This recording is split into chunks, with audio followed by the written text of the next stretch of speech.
الحمدللہ رب العالمین والصلاة والسلام علی سید المرسلین اما بعد فاعوذ باللہ من الشیطان الرجیم بسم اللہ الرحمن الرحیم۔ سلسلہ اردو پڑھنا سیکھیے، تعمیر ادب حصہ اول۔ آئیے سبق آگے بڑھاتے ہیں، پیج نمبر 6 کا مشق کرتے ہیں۔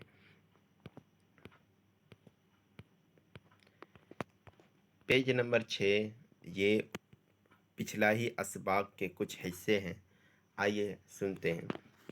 اسے پڑھیں گے، ہجے بھی ایک بار پڑھا دیتا ہوں تاکہ آپ کو آسانی ہو سمجھنے میں۔ ناک، نون الف زبر نا کاف ساکن ناک۔ ہار، ہا الف زبر ہا را ساکن ہار۔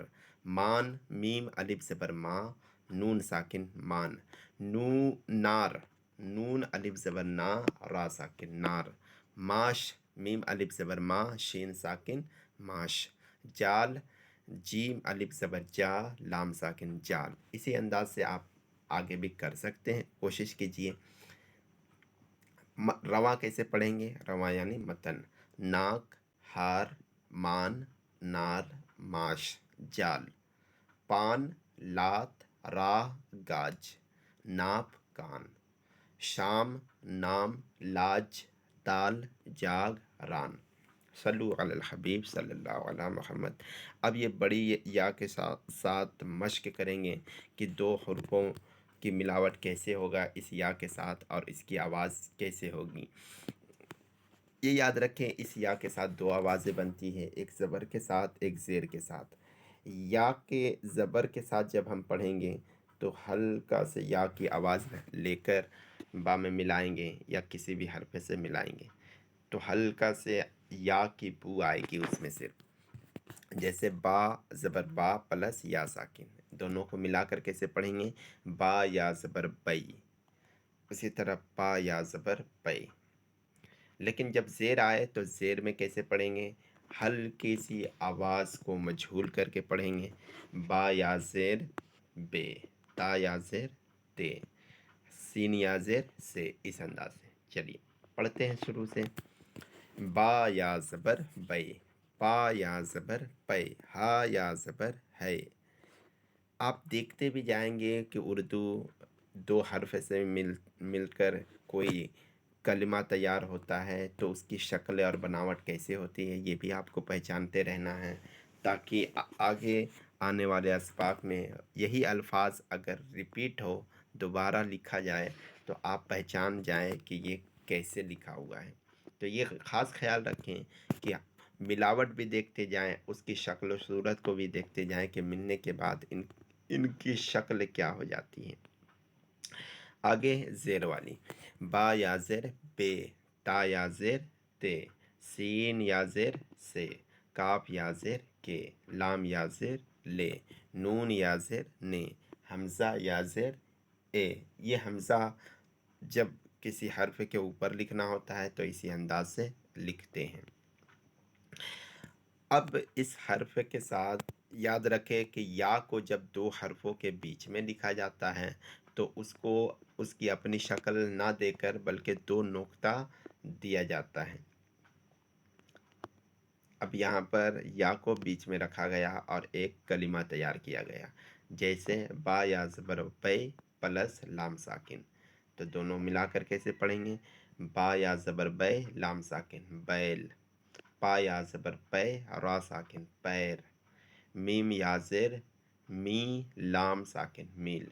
اچھا، اوپر جو یا کی سبق گزری وہ یا اور اس یا میں فرق یہ ہے کہ اس یا کی آواز یعنی جو پہلے سبق میں گزری ہے وہ یا کی آواز جو ہے وہ نیچے کی جانب جاتی ہے، تھوڑا کھچاؤ ہوتا ہے، تو وہی یا ہے میم یا زیر می لام ساکن میل۔ لیکن اس یا میں ہمیں مجہول پڑھنا ہے۔ را یا زیر رے لام ساکن ریل، نون یا زیر نے کاف ساکن نیک، لام یا زیر لے ٹا ساکن لیٹ، حمزہ یا زیر اے کاف ساکن کے ایک۔